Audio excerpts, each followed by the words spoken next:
ఓం గం గణపతియే నమః. శ్రీమాత్రే నమః. శ్రీ వారాహిదేవ్యై నమో నమః. ఓం శ్రీ కార్తీక దామోదరాయ నమః. Welcome to our YouTube channel Chagantipati talks. Kartika Puranam 4వ అధ్యాయం, దీపారాధన మహిమ. ఈ విధంగా వశిష్ఠుడు కార్తీక మాస వ్రతము యొక్క మహిమ వల్ల బ్రహ్మరాక్షస జన్మ నుండి కూడా విముక్తి నొందారని చెప్పుచుండగా జనకుడు, మహాతపస్వి, తమరు తెలియజేయు ఇతిహాసములు వినిన కొలది తనివి తీరకున్నది. కార్తీక మాసంలో ముఖ్యంగా ఏమేమి చేయవలనో, ఎవరినుద్దేశించి పూజ చేయవలనో వివరింపుడు అని కోరగా వశిష్ఠుల వారు ఇట్లా చెప్పతొడంగిరి. జనక, కార్తీక మాసమందు సర్వ సత్కార్యములను చేయవచ్చును. దీపారాధనము అందు అతి ముఖ్యము. దీని వలన మిగుల ఫలము నొందవచ్చును. శివకేశవుల ప్రీత్యర్థము శివాలయమున గాని విష్ణువాలయమునందు గాని దీపారాధనను చేయవచ్చును. సూర్యాస్తమయముందుగా మందు అనగా సంధ్య చీకటిపడు సమయమున శివకేశవుల సన్నిధిని గాని ప్రాకారమందునుందగాని దీపం నుంచిన వారు సర్వ పాపములను పోగొట్టుకొని వైకుంఠ ప్రాప్తిని పొందుదురు. కార్తీక మాసమందు హరిహరాదుల సన్నిధిలో ఆవునేతితో కానీ, కొబ్బరి నూనెతో కానీ, అవిస నూనెతో కానీ, విప్ప నూనెతో కానీ ఏది దొరకనప్పుడు ఆముదముతో కానీ దీపం వెలిగించి ఉంచవలను.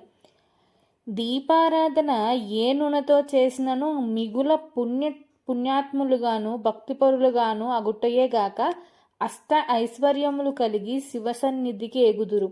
ఇందొక కథ గలదు, వినుము. శత్రుజిత్ కథ. పూర్వము పాంచాల దేశమును పాలించుచున్న రాజుకు సంతతి లేక అనేక యజ్ఞయాగాదుల చేసి తుదకు విసుగు చెంది గోదావరి తీర్థమున నిష్ఠతో తపమాచరించుచుండగా నచటకు పిప్పలాదుడను మునిపుంగవుడు వచ్చి, పాంచాల రాజా, నీ వెందుల కింద తపమాచరించుచున్నావు? నీ కోరిక ఏమి అని ప్రశ్నించగా, ఋషిపుంగవ, నాకు అష్టైశ్వర్యములు, రాజ్యము, సంపదలు ఉన్నను నా వంశము నిలుపుటకు పుత్ర సంతానము లేక కుంగి కృషించి ఈ తీర్థస్థానమున తపమాచరించుచున్నాను అని చెప్పెను. అంత మునిపుంగవుడు, ఓయి, కార్తీక మాసమున శివసన్నిధిని శివదేవుని ప్రీతి కొరకు దీపారాధనము చేసిన ఎడల నీ కోరిక నెరవేరగలదు అని చెప్పి వెడలిపోయాను.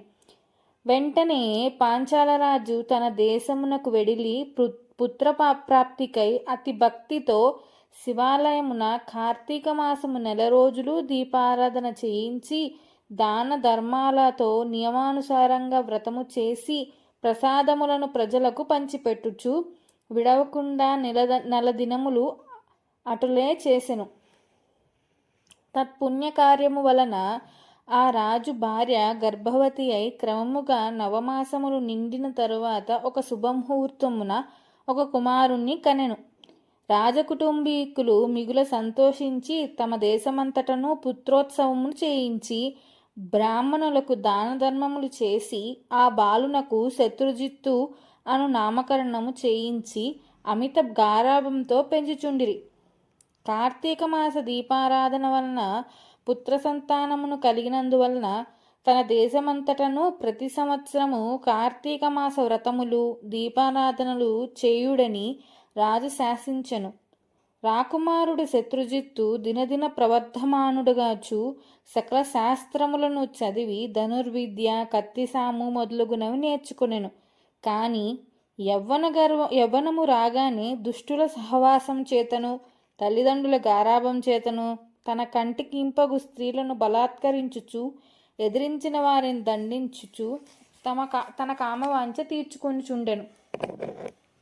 తల్లిదండ్రులు కూడా తమకు లేక కలిగిన కుమారుడని తలచి చూచి చూడనట్లు విన్నట్లు ఉండ్రి. శత్రుజిత్తు ఆ రాజ్యంలో తన కార్యములకు అడ్డు చెప్పవారులను నరుకుదునని కత్తి పట్టుకొని ప్రజలను భయకంపితులను చేయుచుండెను. అట్లా తిరుగుచుండగా ఒక దినమున ఒక బ్రాహ్మణ పడుచును చూచుట తటస్థించెను. ఆమె ఒక ఉత్తమ బ్రాహ్మణుని భార్య, మిగుల రూపవతి. ఆమె అందచందములను వర్ణించుటకు మన్మధుడికైనను శక్యము కాదు. అట్టి స్త్రీ కంటపడగానే రాజకుమారుడు మతి మందగించి కొయ్యబొమ్మ వల్లే నిశ్చేష్టుడై కామవికారముతో నామెను సమీపించి తన కామవాంఛను తెలియజేసెను. ఆమె కూడా అతని సౌందర్యానికి ముగ్ధురాలై కులము శీలము సిగ్గు విడిచి అతనిని చేయి పట్టుకొని తన శయన మందిరానికి తీసుకుపోయి భోగములను అనుభవించెను. ఇట్లొకరికొకరు ప్రేమలో పరవశులగుట చేత వారు ప్రతిదినము అర్ధరాత్రి వేళ ఒక అజ్ఞాత స్థలంలో కలుసుకొనుచు తమ కామవాంఛ తీర్చుకొంచుండ్రి. ఇట్లా కొంతకాలం జరిగెను. ఎటలనో ఈ సంగతి ఆ మగనికి తెలిసి పసిగట్టి భార్యను రాకుమారిని ఒకేసారి చంపవలని నిశ్చయించి ఒక ఖడ్గమును సంపాదించి సమయం కొరకు నిరీక్షించుచుండెను. ఇట్లుండగా కార్తీక శుద్ధ పౌర్ణమి రోజున ఆ ప్రేమికులిరువురు శివాలయంను కలుసుకోవాలని నిర్ణయించుకున్నారు. ఎవరికి వారు రహస్య మార్గంలో బయలుదేరిరి. ఈ సంగతి ఎటలనో పసిగట్టిన బ్రాహ్మణుడు అంతకుముందే కత్తితో సహా బయలుదేరి గర్భగుడిలో దాగి ఉండెను. ఆ కాముకులిద్దరూను గుడిలో కలుసుకొని గాఢాలింగనం చేసుకునే సమయమున చీకటిగా ఉన్నదని దీపం ఉండిన బాగుండును కదా అని రాకుమారుడనగా ఆమె తన పైటకు చెంగుని చించి అక్కడున్న ఆముద ప్రమిదలో ముంచి దీపం వెలిగించెను.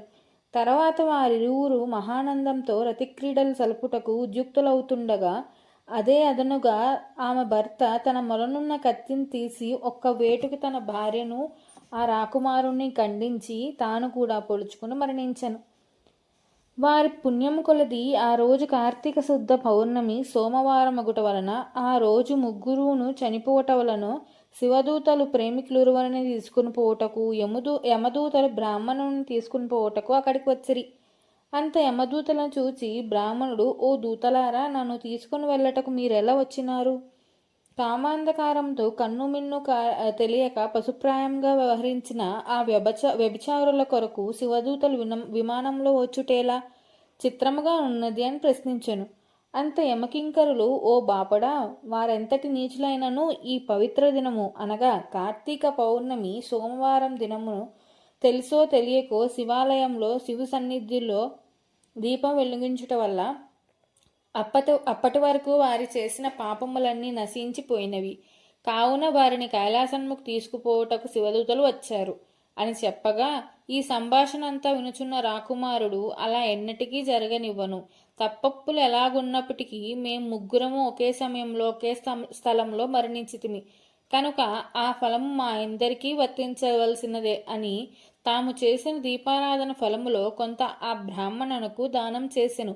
వెంటనే అతనిని కూడా పుష్పక విమానం ఎక్కించి శివ సాన్నిధ్యముకు చేర్చిరి. వింటివా రాజా, శివాలయంలో దీపారాధన చేయుట వలన ఆ ప్రేమికులు చేసిన పాపములు పోవుటేగాక కైలాస ప్రాప్తి కూడా కలిగెను. కాన కార్తీక మాసంలో నక్షత్రమాలయందు దీపముంచిన వారు జన్మరాహిత్యమును పొందుదురు. చతుర్థాధ్యాయం 4వ రోజు పారాయణం సమాప్తం. Please subscribe my channel. Thank you.